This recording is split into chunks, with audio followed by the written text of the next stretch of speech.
Good morning, dear students. Dear students, today we will do worksheet number 63. बेटा आज हम worksheet number 63 करेंगे, ठीक है. In this worksheet given below is an extract from the chapter Bond of Love. It is a story about a strong attachment between a human being and a wild animal that becomes a pet. तो इस lesson में बेटा आपको एक extract, इस worksheet में एक extract दिया गया है जो कि आपकी बुक का लेसन है द बॉन्ड ऑफ लव, ठीक है. और उससे लिया हुआ ये एक्सट्रैक्ट है. इस स्टोरी में एक स्ट्रॉन्ग अटैचमेंट बताया गया है बिटवीन ह्यूमन बीइंग और वाइल्ड एनिमल्स के बारे में, कि जब हम किसी भी वाइल्ड एनिमल को अपना एक पेट बना लेते हैं तो हमारी इससे बॉन्डिंग हो जाती है. आपने भी कभी कोई पेट पाला होगा, जैसे डॉग, कैट, पैरट, जो भी हम पेट पालते हैं तो उससे हमारा स्ट्रॉन्ग अटैचमेंट हो जाता है, स्ट्रॉन्ग बॉन्डिंग हो जाती है. और जब कभी वो हमें छोड़ के जाता है या हम उसे छोड़ के कहीं जाते हैं तो हमें बहुत ही ज़्यादा दुख होता है.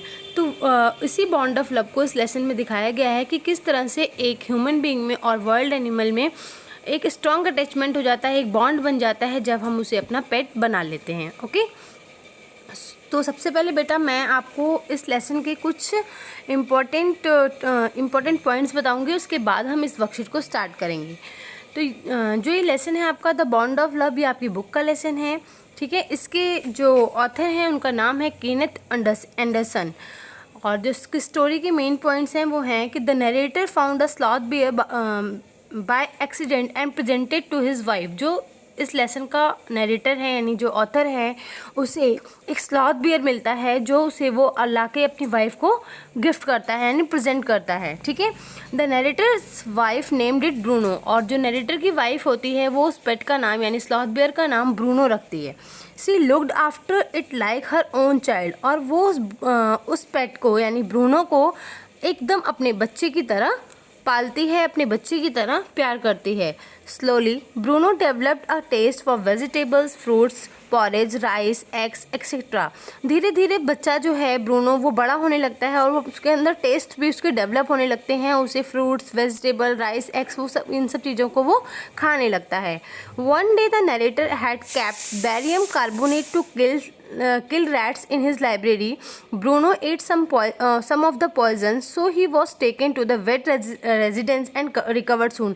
एक दिन क्या होता है कि जो नरेटर होता है वो चूहों को मारने के लिए बैरियम कार्बोनेट लाके लाइब्रेरी में रखता है और गलती से जो ब्रूनो होता है वो उस पॉइजन को खा लेता है. फिर उस पॉइजन खाने के बाद क्या होता है, ब्रूनो की हालत बिगड़ती गई और उसको फिर वेटनरी डॉक्टर यानी जैसे हमारे डॉक्टर होते हैं उसी तरह से एनिमल्स के भी डॉक्टर होते हैं जिन्हें वेटनरी डॉक्टर्स कहा जाता है. फिर ब्रूनो को वेटनरी डॉक्टर्स के पास ले जाया गया जहाँ पर उसने फिर रिकवरी की और वो ठीक हो गया. Gradually he grow in size and needed more space to live. धीरे धीरे देखो, जब ह्यूमन बीइंग के बच्चे होते हैं वो स्लोली बड़े होते हैं, लेकिन जबकि जो एनिमल्स होते हैं जो उनके बच्चे होते हैं वो बहुत ही जल्दी उनका साइज बड़ा होने लगता है. इसी तरह से ब्रूनो भी बहुत ही जल्दी उसका साइज जो हो गया वो इंक्रीज़ हो गया और अब उसको बहुत सारी जगह चाहिए थी रहने के लिए. Bruno was mischievous. ब्रूनो बहुत ही ज़्यादा शैतान भी था. The narrator's wife loved him a lot. जो नरेटर की वाइफ थी वो भी उसे बहुत ही ज़्यादा प्यार करती थी. She change his name from Bruno to Baba. और उसने उसका नाम भी बदल के रख दिया था ब्रूनो से बाबा. तो हमने क्या देखा इस स्टोरी में, हमने देखा कि जो नरेटर था, नरेटर को एक स्लॉथ बियर मिलता है एक्सीडेंटली, वो उसे लेके आता है अपने घर, अपनी वाइफ को प्रेजेंट करता है. उसकी वाइफ भी उसे बहुत ही ज़्यादा प्यार करती है और उसका नाम ब्रूनो रखती है. और बाद में जब वो थोड़ा सा बड़ा हो जाता है तो उसकी वाइफ उसका नाम चेंज करके ब्रूनो से बाबा रख देती है. The narrator's friends advise to her to send Baba to the Mysore zoo because he had grown too much in size.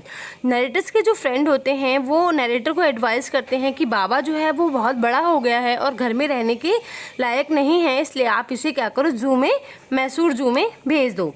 Initially she did not accept their suggestion but finally she agreed. पहले तो वो जो Bruno की wife है उससे बहुत ज़्यादा attachment हो गया था ब्रूनो से. पहले तो वो उसे नहीं भेजना चाह रही थी लेकिन बाद में फाइनली वो एग्रीड हो गई. Bruno was sent to the zoo. और ब्रूनो को जू में भेज दिया गया. लेकिन सबने ब्रूनो को बहुत ही ज़्यादा मिस किया, स्पेशली जो नरेटर की वाइफ थी उसने. तो एट लास्ट क्या होता है कि नरेटर की वाइफ कहती है कि मुझे मतलब मैसूर जू में ले चलो और मुझे बाबा से मिलना है, और फिर वो बाबा से मिलने जाते हैं और बाबा को लेके वापस अपने घर आ जाते हैं। तो ये तो बेटा आपका लेसन एट ग्लांस था, आपको जो उसकी स्टोरी थी वो मैंने ब्रीफ करके आपको समझा दी। अब हम आते हैं वर्कशीट में। वर्कशीट में क्या बताया गया है, अब हम इस पर ध्यान देंगे। We all missed him greatly.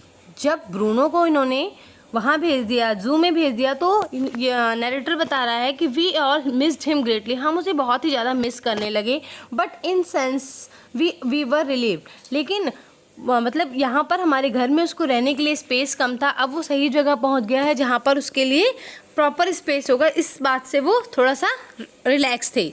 My wife was इनकंसोलेबल, लेकिन मेरी वाइफ इस बात को मतलब इनकंसोलेबल मतलब वो सहन नहीं कर पा रही थी, क्योंकि उसका अटैचमेंट ब्रूनो से कुछ ज़्यादा ही था। सी वेप्ट एंड फ्रेटेड, वो हमेशा उसके लिए रोती रहती थी। For the first few days she would not eat a thing, कुछ दिनों तक तो उसकी वाइफ ने कुछ भी, नरेटर बता रहा है, कुछ दिनों तक तो मेरी वाइफ ने बाबा के यहाँ से जाने के बाद कुछ भी नहीं खाया। Then she wrote a number of letters to the curator, और उसके बाद जो वहाँ के जू के क्यूरेटर्स थे, जो बाबा के केयर टेकर्स थे, उनको उसने बहुत सारे लेटर्स लिखे और बाबा के बारे में जानने की कोशिश की। How was Baba, back came the replies, वो लेटर्स में लिखती थी बाबा कैसा है, वेल बट फ्रेटिंग, ठीक है लेकिन परेशान रहता है। ही रिफ्यूजेस फूड टू, और कुछ खाता भी नहीं है, जो भी उसको खाने के लिए दिया जाता है वो उसे भी मना कर देता है। After that friends visiting Mysore were back to make point of going to the zoo and seeing how Baba was getting along. कुछ दिनों के बाद जो नरेटर है उसके कुछ फ्रेंड्स ने मैसूर विजिट किया था, तो नरेटर ने उनसे रिक्वेस्ट की थी कि वो लोग जू में भी जाएं और बाबा को देख के आएँ कि बाबा कैसा है। दे reported that he was well but looked very thin and sad. उस नरेटर के फ्रेंड्स ने रिपोर्ट किया कि बाबा जो है वो ठीक है, बट देखने में बहुत पतला हो गया है और बहुत सैड रहता है, यानी दुखी रहता है, उदास रहता है। All the keepers at the zoo sad he was fretting, जितने भी कीपर्स थे जू के वो भी उन्होंने भी यही रिपोर्ट की कि वो हमेशा क्या रहता है, फ्रेटिंग यानी परेशान सा रहता है। For 3 months I manage to restrain my wife from visiting Mysore.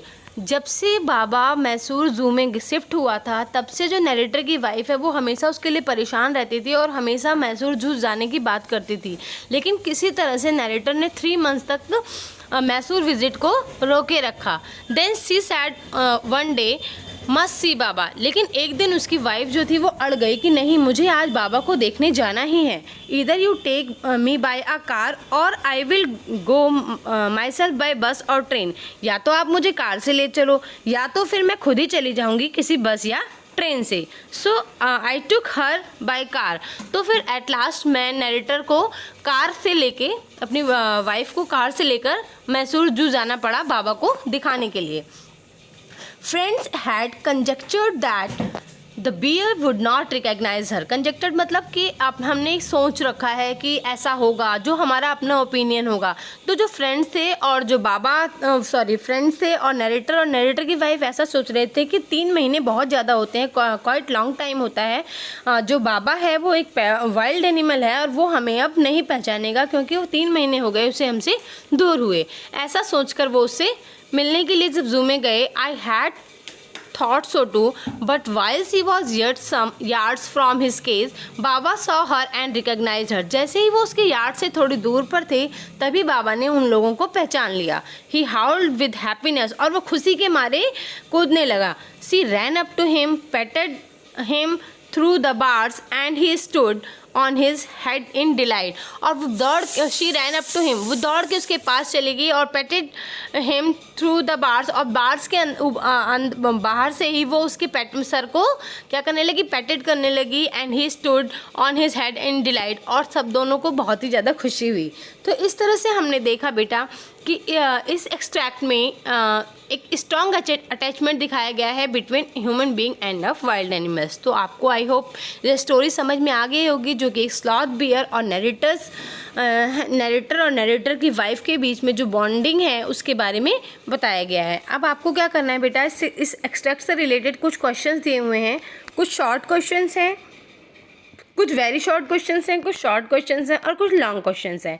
तो आपको बेटा आप एक बार अपनी बुक से भी आप लोग ये लेसन रीड आउट करोगे, इसको समझने की कोशिश करोगे। अगर कोई दिक्कत आती है तो आप मुझसे ग्रुप पे पूछ सकते हैं या मेरे पास पर्सनली भी पूछ सकते हैं।